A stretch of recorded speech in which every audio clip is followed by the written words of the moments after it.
Hi, Daddy. Gama's here. It is a weekly routine, a grandmother visiting her grandson, bringing with her his favorite toys. Your monster truck.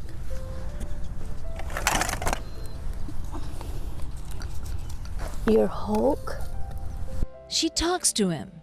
Hey, mi amor. Gama misses you, Daddy.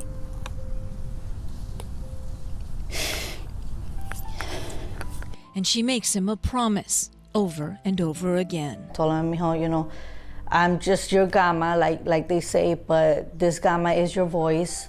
I am your voice, and if you can't be heard, you will be heard, you know, through me. And I'm gonna find justice. I promise him that. Her name is Juana, but she goes by Jenny. But all she wants to be called is Chavita's grandmother, his Gama, as he used to call her. And she is on a mission to find her grandson's killer. I will never stop.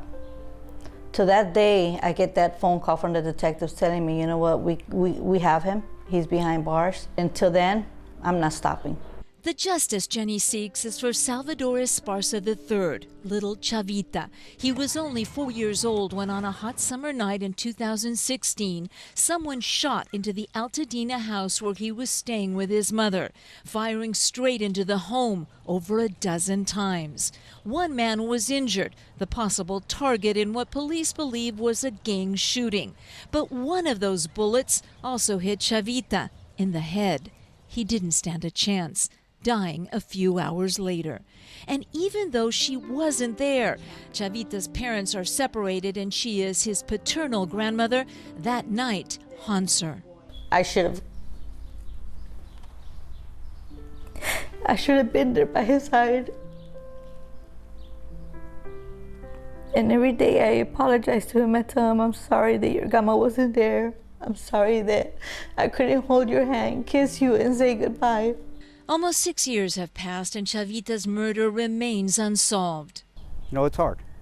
You know, a case like this keeps you up at night. LA County Sheriff's homicide detectives Sergeant Dominic Recchia and Sergeant John O'Brien are in charge of the case.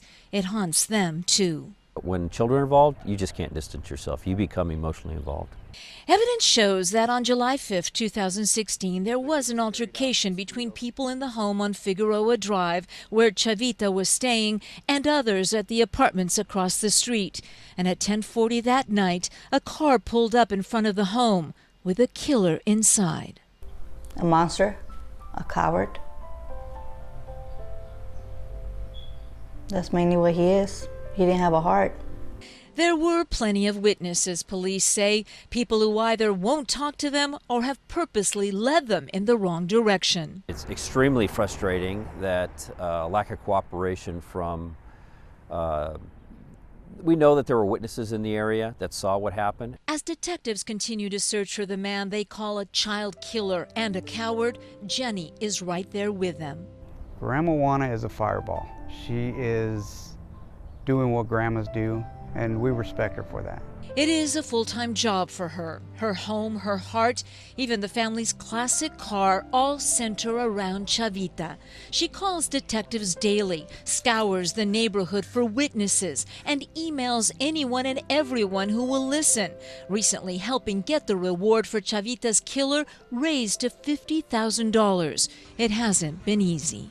I had a few doors shut in my face, you know, talk about, you know, you can't do much, you're just a grandmother. There's nothing you can do. I think whomever said that to you, A, doesn't know your determination, and B, does not know the love of a grandmother and what that love is capable of. You know, you're right. The unsolved murder weighing heavily on Chavita's parents as well.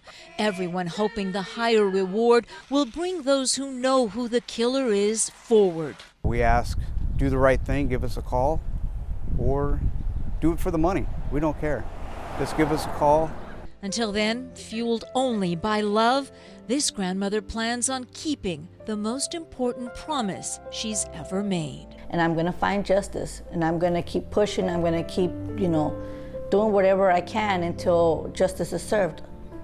And I promise him that.